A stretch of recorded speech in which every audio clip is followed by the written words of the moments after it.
Well, good afternoon, everyone. It's good to see you and welcome to Book Sandwiched In.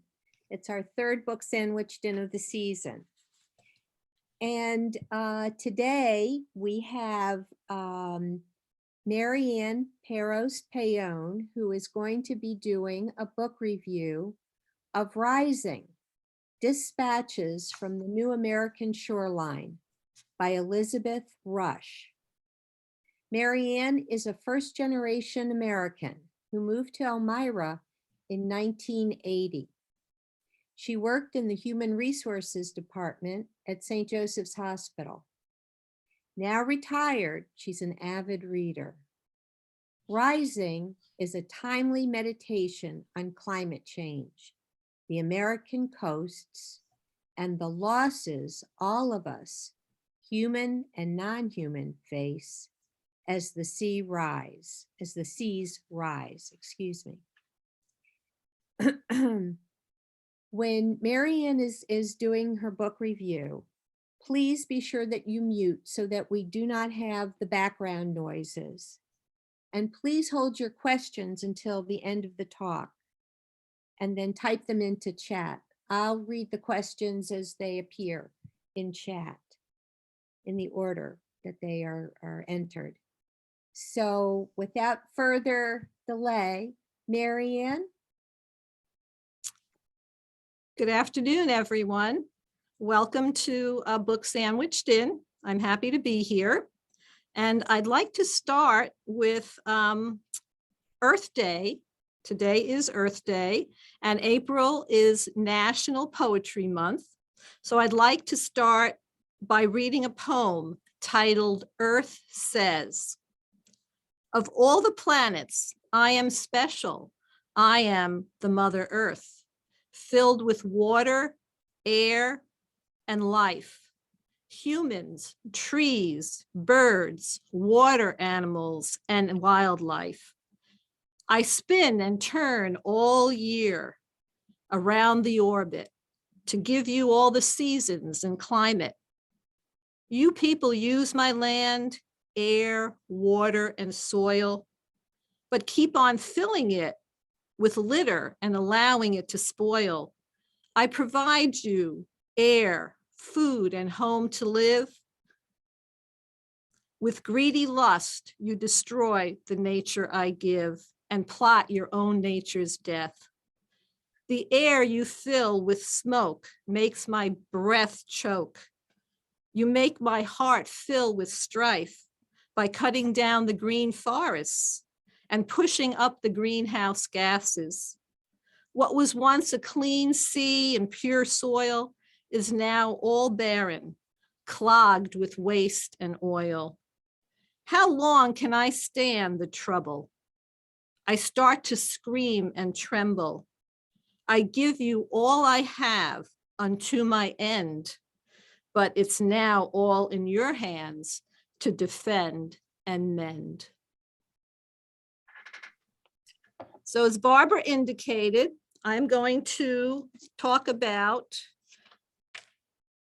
Rising, Dispatches from the American Shore by Elizabeth Rush.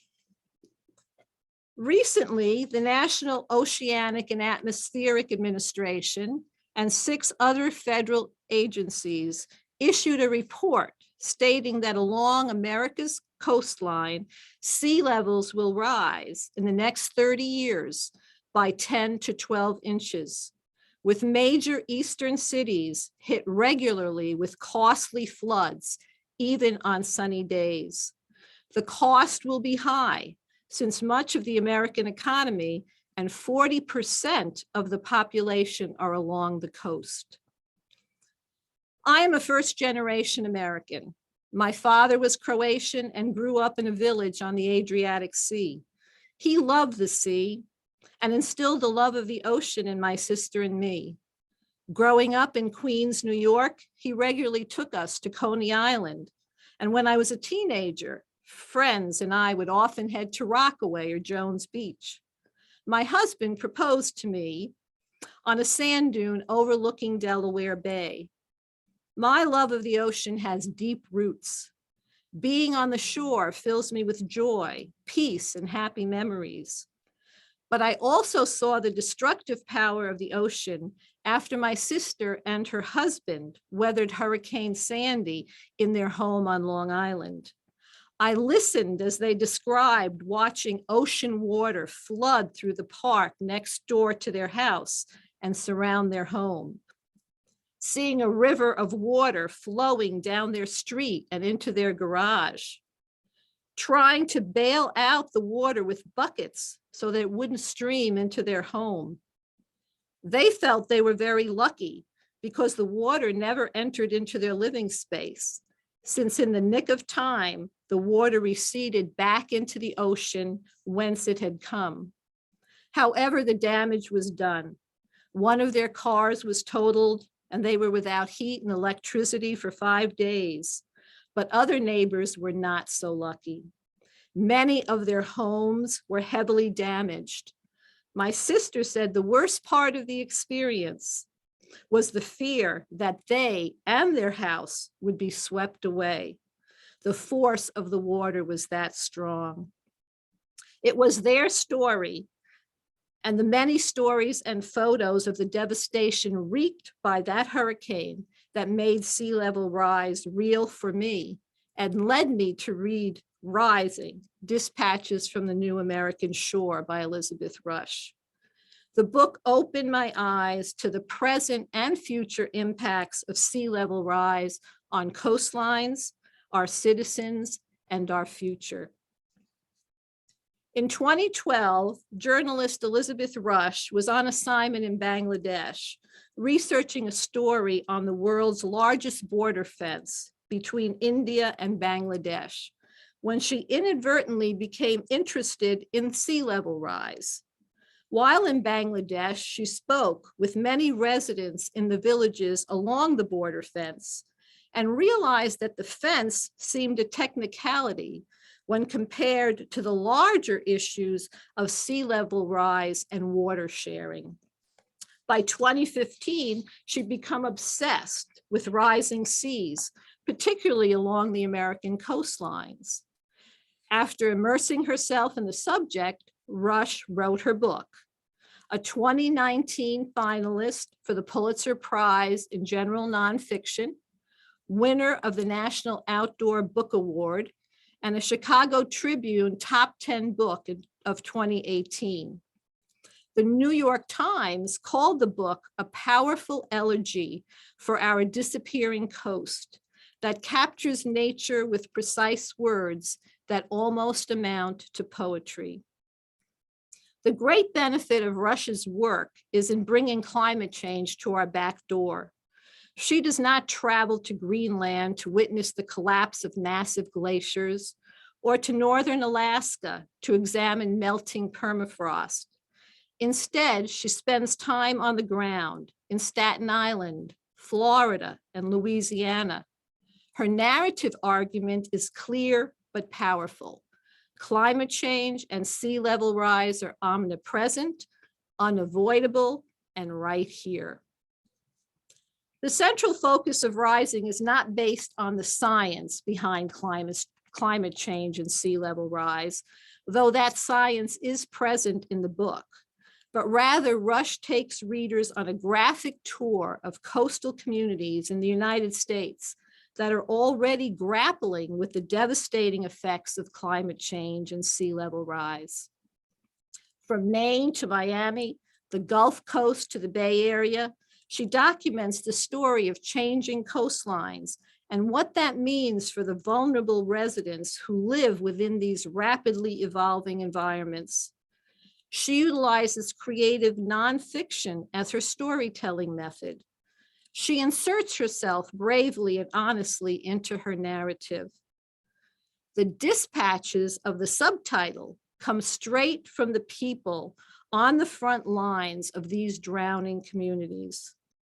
She immerses herself in the residents' lives and focuses on individuals, especially people of color and low and middle income individuals who have historically been left out of environmental discourse in the United States.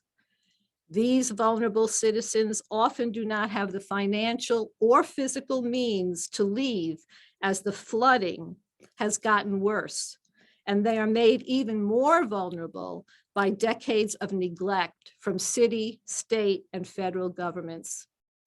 Hearing the voices of citizens already impacted by rising seas and environmental degradation brings clarity and power to voices often ignored by those in positions of power, and humanizes the threat that climate change poses.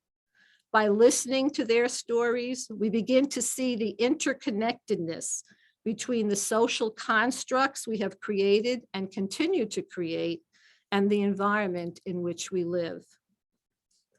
About 120 million people live on the coasts, along with thousands of breeding pairs of ospreys, millions of shrimp, lobster, salmon, and countless other species of birds, bugs, mammals, and plants. As the climate changes, as the seas rise, and more intense storms strike our coasts, the wild inhabitants share vulnerabilities and risks with their human residents. Rising is a timely meditation on the losses all of us, human and non-human, face. As the water moves in, the animals, plants, and people must either retreat or try to stand their ground, the latter often at great cost and with dubious prospects of success. Rising's 3 sections lay out the story of climate change and how it impacts different parts of society. In the first section, titled Rampikes, Rush describes her first encounter with dead tupelos, a type of tree that grew in the tidal marshes of Jacob's Point on Rhode Island. These tupelos were poisoned by the slow creep of salt water from the ocean, making its way into the marsh, turning these once thriving trees into rampikes, or trees that have died due to saline inundation. Even the name Tupelo carries meaning, as it means swamp tree in the Creek Native American language. In the very spot of its home, the freshwater swamp is being killed. The demise of coastal wetland trees like tupelos and mangroves is an early sign of sea level rise, and the skeletons of dead trees appear in scene after scene in the book. The rampike is Rush's metaphor for loss, and she uses it to string together accounts of places and communities being drowned or washed away. One such community is Isle de Jean Charles, Louisiana, perhaps the hardest hit of the state's coastal communities. It is the longtime home of the Biloxi, Chitimacha, Choctaw Indians. Over the past 60 years, tribal members have watched as more than 90% of the island's landmass has steadily disappeared. Rising sea levels and powerful hurricanes are to blame, but only in part. Rush reports that so too is erosion, triggered by the channels that oil companies cut but never filled, and by the mismanagement of the Mississippi River, whose sediment-rich water replenished the wetlands before dams and locks, levees, and flood walls impeded the river's flow. Islander Chris Brunette tells Rush that Jean Charles, as well as his tribe, is a skeleton of its former self. For every person who has stayed, 2 are already gone. Gone too is much of the flora and fauna that made the island home. Chris showed Rush a 1959 photo of his father tilling the soil. She says, he stands surrounded by pastures. You can even make out a black cow in the upper right corner. In the 60 years since, the meadows where the cattle used to graze have all slipped beneath the surface of the sea. Right out there, That's where the marshes were, says Chris, pointing south. Rush looks out and sees only water. According to the U.S. Geological Survey, Louisiana has lost nearly 1,900 square miles of coastline, an area about the size of Delaware, and has shed the names of 31 bayous that have slipped beneath the waves. Another drowning community is Shorecrest in South Florida.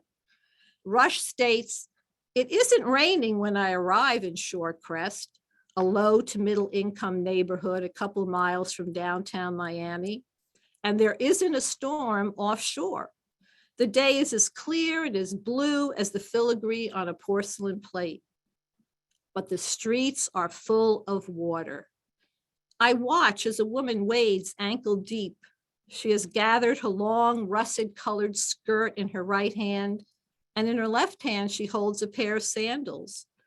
When she reaches the bus stop, she sits and puts her sandals on. We get flooded just about every high tide," the woman tells me. "And if the moon is big, it's worse." I spend a minute watching the bay burble up through the street grate. Just then a man walks up behind me and says, "I've seen fish come swimming out of that grate. I've been here 20 years. When I first moved, we used to flood once a year, maybe twice. Now it's constant."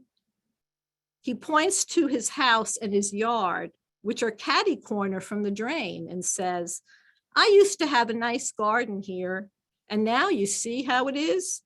The water comes in and sits, and everything dies because of the salt. It's not rain that floods this place, it's the ocean. I just bought some stones to put here to try to keep the water out. But other than that, what can I do?" I ask if the city is helping the neighborhood come up with short-term solutions.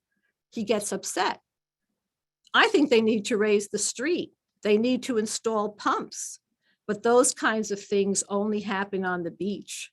They're not giving any of us here any relief."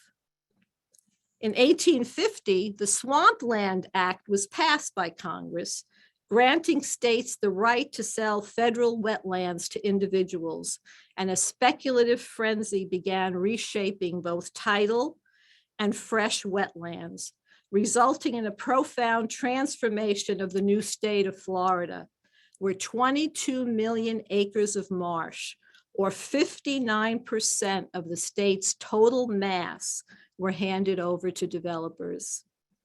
Since then, the wetlands have been largely drained, strip malls have replaced Seminole camps, and the population has increased from just over 6,000 to 9 million people. The second section of the book is called rhizomes, which are the interconnected and subterranean root systems of cordgrass that define a healthy tidal marsh. These wetlands serve important functions, including slowing shoreline erosion, absorbing surging waves during storms, serving as shelter and nesting sites for fish and migratory birds, and absorbing excess nutrients that would lower oxygen levels in the ocean. Rhizomes can cope with climate change by sprouting new shoots underground and sending them uphill so the plants can, in a sense, retreat from the rising water. Their complex root system helps bind them to the banks, preventing the tide from eroding the shoreline. However, if there are impediments to the rhizome's ability to retreat, such as roads, buildings, railroad tracks, etc., the shoreline becomes defenseless against severe flooding from hurricanes and sea rise. For Rush, the lesson of the rhizome is to retreat artfully in order to survive. One such rhizome community that Rush visits is Oakwood Beach on Staten Island, New York, where she meets Nicole Montalto, who describes her harrowing escape from her childhood home during Hurricane Sandy. She details the increasing severity of the storm and the confusion and anxiety of not being able to contact her father, who remained behind while she drove to a safer location. Nicole's father ended up passing away due to injuries sustained from the rush of water into their home. Through Nicole's account, Rush discusses why communities such as Oakwood are vulnerable to extreme weather events like Sandy. She describes how population increases in post-World War II New York pushed people to develop communities further out on former tidal marshes.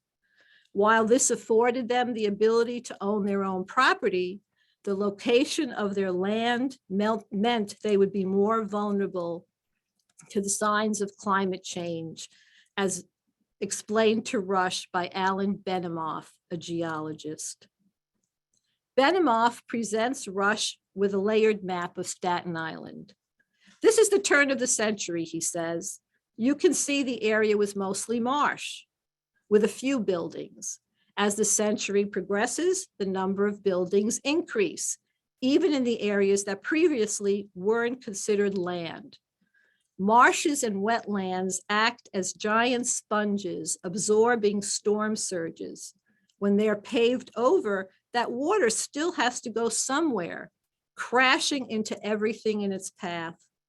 No one talks about it, but the way we have developed the coast amplified Sandy's destructive force.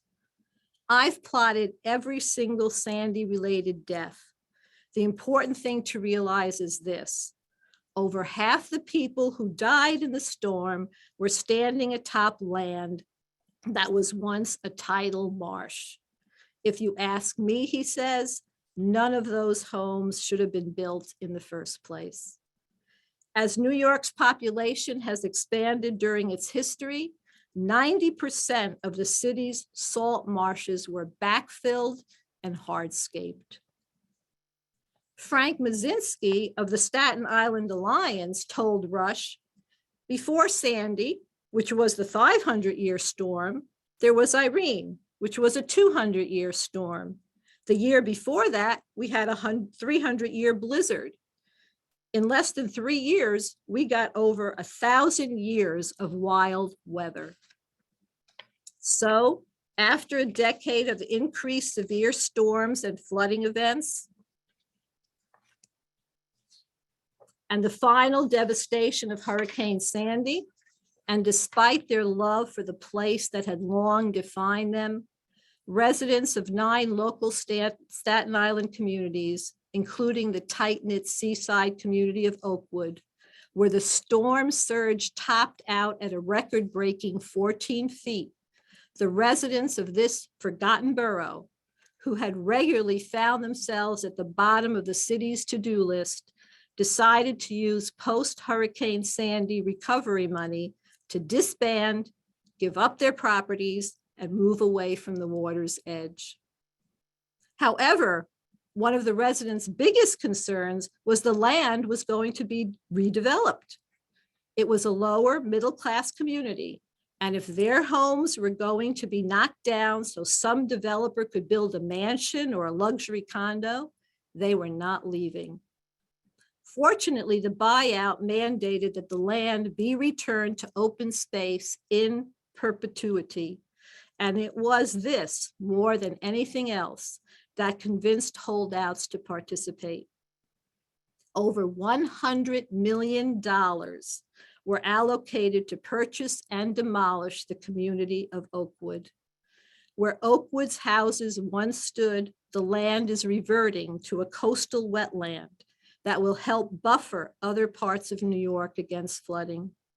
Those communities are participating in one of the most progressive climate change adaptation strategies known as managed retreat. The work of unsettling the shore has begun in a place both accursed and holy, the land forsaken by humans, and also in the process of being reclaimed by forces beyond our control. Rush sees their decision to relocate as an act of strength. By banding together and demanding aid, she writes, they are less victims than agents, more rhizomes than rampikes. Solutions to relocating people away from vulnerable areas are complicated and require buy-in from members of the community, who ultimately have to be the ones to make the decision to leave. It is clear that these solutions present a different kind of loss, one that isn't easily quantifiable. The idea that whole communities need to be relocated is an extreme measure. Yet it becomes clear that it is already happening for some communities and spreading to other communities throughout the country. Ending this section, Rush returns to Isle des Jean Charles to report on the plan paid for by the government to relocate the citizens of the island to a different location and hopefully bring the tribe back together again. In this section, Rush also delves into the concept of vulnerability and risk. She discusses how the vulnerability faced by people of limited means living in communities affected by rising sea level becomes translated into risk by government agencies and insurance companies, whose regulations often force residents to rebuild new homes in the same vulnerable locations as before.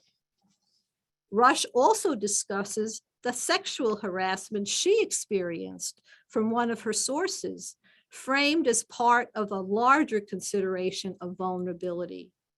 As a vulnerable female reporter conducting lone interviews in the field, she draws parallels between the vulnerability and risk she felt and the vulnerability and risk faced by people of limited means living on the coastal wetlands as sea levels rise. The third section of the book is titled Rising. Rush is more interested in so-called soft strategies for managing sea level rise, those that rely on natural ecosystems to handle floods than on, say, giant man-made flood barriers. In this section, she focuses on the South Bay Salt Pond Restoration Project in the San Francisco Bay Area. It is the single largest wetlands rehabilitation effort west of the Mississippi River, where scientists are trying to engineer a new coastal landscape so that plants and animals can adapt and flee when the sea rises.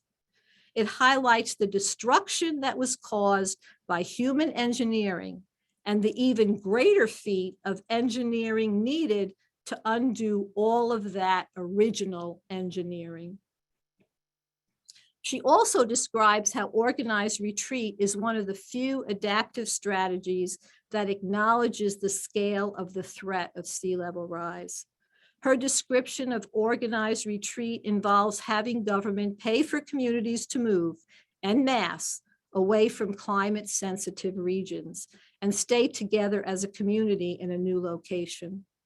Coupled with new investments in infrastructure and government support, organized retreat presents the opportunity to allow for coastal wetlands to return to their natural state and protect our coasts. She offers a passionate plea for better funding to help those living in America's expanding flood zones, especially since the residents most at risk are those living not just near the water's edge, but on the financial edge. For them, every storm, every flood ushers in the starkest of choices, retreat or perish in place. She writes, "Too many times I have been told that there will never be enough money in the federal coffers to relocate everyone away from the risk of rising tides. This is true until we decide to make it untrue." Rising seas trouble us so much, not just because of global warming, but because of the choices our society has made about how to treat the coasts. Our ancestors filled in the wetlands, built more and more roads and homes along the seashore, as well as dams that hold back replenishing riverborne silt, all of which has contributed to the coastal problems we face. We have hemmed in the natural world with urban forms, making it impossible for a wetland to retreat and adapt to changing conditions. Class differences will determine who profits from this future coastline and who suffers. And as Rush rightly notes, sea level rise could easily deepen the social problems we already face in this nation. On top of that, future flooding may not be gradual and manageable, but rather sudden and violent, like Hurricane Sandy.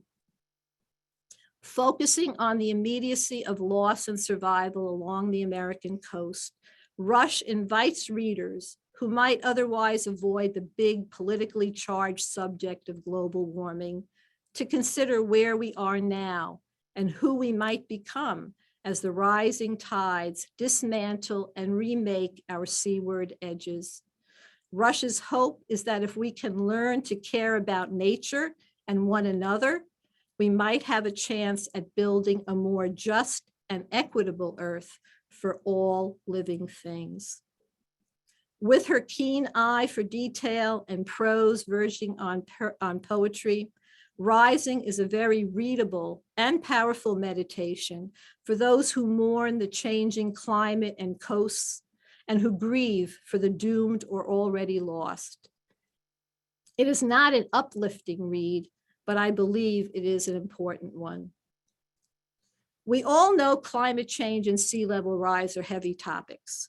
The constant influx of bad news has contributed to new forms of anxiety and depression, and even coined new terms like climate grief and eco-anxiety. However, research suggests that the power of humor about climate change can combat climate-induced anxiety by helping people positively process emotions regarding global warming and hopefully sustain hope for the future. So in ending, I'd like to share with you some climate humor. Only in America do we accept weather predictions from a groundhog, but deny climate change evidence from scientists. Suburbia is where the developer bulldozes the trees, then names the streets after them. At the start of every disaster movie, there's a scientist being ignored. Climate change is such a joke, even the Antarctic ice sheets are cracking up. Dinosaurs didn't believe in climate change either. We haven't found a solution for climate change yet, but we're definitely getting warmer. And finally, never argue about climate change. It always turns into a heated debate. Thank you for listening. Thank you, Mariann. My pleasure. And any questions that you may have, please enter into chat. Type them into chat, please. That was Can very I just make interesting. a comment of how wonderful this was, Mariann? Thank you very much. I learned a variety of phrases that I wasn't familiar with, and I'm certainly going to look up Staten Island, where my father grew up. So thank you very much. You're very welcome. I really enjoyed the book, and I hope that it gave everyone a little incentive to maybe think about picking it up and enjoying it also. It's very informative, but very readable. But also, as I said, it's not uplifting.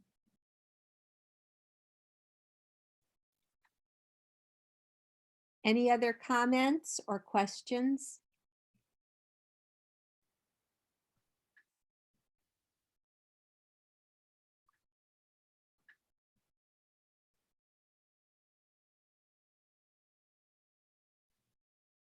Well, I don't see any, but I'd like to say that was fascinating.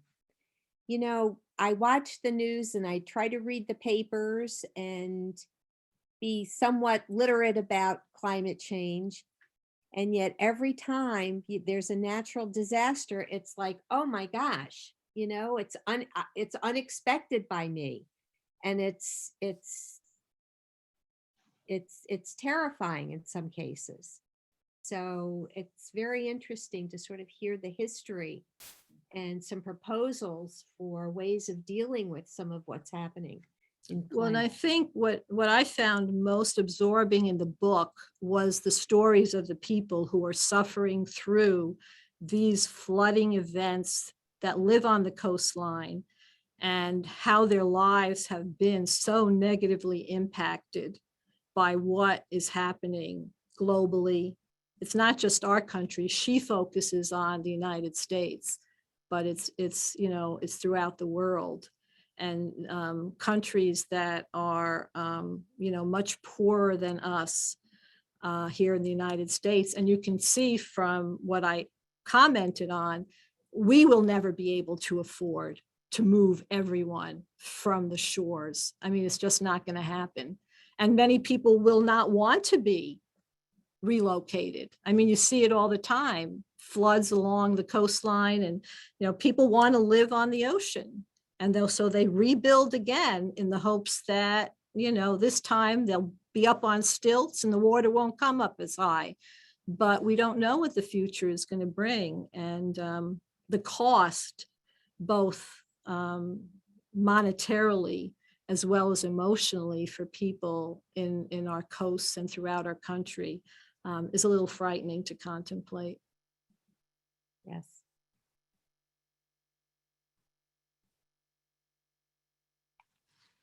Well, I don't see any more comments or questions. So Mariann, thank you so much for this enlightening talk about the book. It sounds like a fascinating book My pleasure. to pick up. Have a good Thank day, everyone. Thank you.